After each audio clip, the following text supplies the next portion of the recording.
Welcome back. Elon Musk taking aim at President Trump's big, beautiful bill. This is it faces a lot of opposition from Republicans in the Senate. Musk posting on X, "I'm sorry, but I just can't stand it anymore. This massive, outrageous, pork-filled congressional spending bill is a disgusting abomination.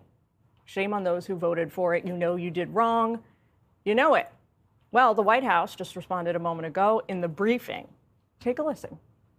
The president already knows where Elon Musk stood on this bill. It doesn't change the president's opinion. This is one big, beautiful bill, and he's sticking to it. All right, let's bring in Fox Business correspondent Jerry Willis, author of a brand new book out called Lincoln's Lady Spy Master. We're going to talk about it. And Fox Business anchor David Asman.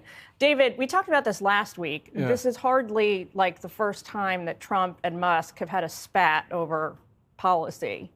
So it's unsurprising in that respect. What is surprising, I would argue, is like how openly he is showing his anger. Well, I would argue that had Trump not spent 4 years already inside the swamp known as Washington, D.C., inside the Beltway, that he probably would have said the same thing about this bill, because a business person who's used to getting things done efficiently could only look at this bill and say it's the most inefficient piece of crap I've ever seen. I mean, it really is a horrible, horrible bill when you think of all that stuff that the politicians shove into it. At the same time, you have to think of what is worse for Republicans. And what would be worse for Republicans is if the tax cuts from 2017 time out and they end up with a tax increase on their watch, which would mean they would lose the midterms, and the Democrats would be totally in charge, or at the very least stop every single thing that Donald Trump wants to do. Ronald Reagan wrote something about deficits in 1984. He said, "The problem is not the size of the deficit,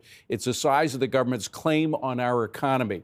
And the claim on the economy right now of the deficit is about 6% as a ratio of the deficit to GDP. President Reagan had a deficit about the same, about 6% of the GDP in 1983. By the time he left, after all his tax cuts kicked in, it went down to 3.1% of GDP. It was cut in half. Once you get those tax cuts coming in, the economy starts roaring, and the government becomes less of a factor in our overall economy than the private sector. That's the key. Jerry, as you know well, one very important external factor in all this is China.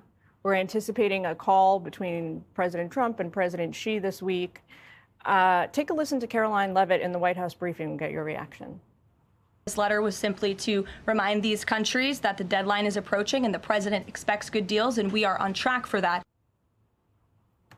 What do you hope to see as the next step on the part of President Trump? Well, what I hope to see as a next step is a coming together of China and the U.S. And I think a lot of people out there are listening to this, and they're concerned, they're worried. We were told these negotiations were not going that well. But let me remind people, China's economy is not doing well. We're responsible for 3% of their GDP.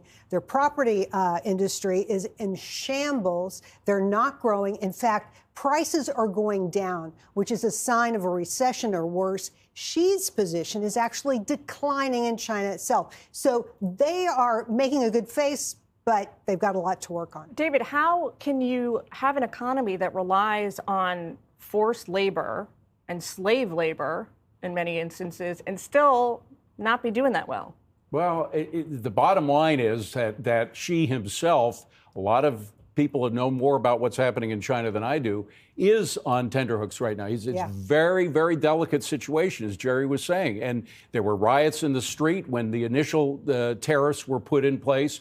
Right now, Donald Trump is Xi's lifeline. I mean, his delay of the implementation of these tariffs is perhaps stopped an actual revolt against Xi from taking place. He's already losing members of the military that were on his side.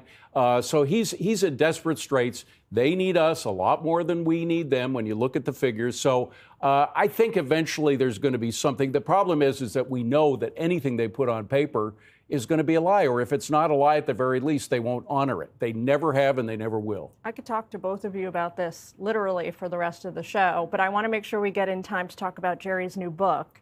It's something I'm personally very excited about. Take a look at this. Here's the cover. Looks beautiful. Lincoln's Lady Spy Master. Jerry, tell us all about it. So this is the story of a Southern belle who became a Union spy master. She was a society lady, knew everybody in Richmond, Virginia, which was the capital of the Confederacy, and she used her power and her money to steal secrets from people she already knew. If she couldn't steal them, she bribed people. She became the most important spy master in the war, according to historians, more important than any other spy master on the Union side or even on the side of the Confederates. She developed a ring of people from slaves to free blacks, Germans who lived in Richmond, Virginia as trade people, and locals who were Unionists. It wasn't like support for the Confederacy was unanimous. Amazing story. The ladies were there all along throughout American history. You just had to look for them to tell their stories. To see the movie. I know. This is made for a movie. To be. I know. From your lips, David. Someone call Fox Nation. All right. Thanks, guys, for joining us. Thank you. Hey everyone, I'm Emily Campagno. Catch me and my co-hosts Harris Faulkner and Kaylee McEnany on Outnumbered every weekday at 12 p.m. Eastern, or set your DVR. Also, don't forget to subscribe to the Fox News YouTube page for daily highlights.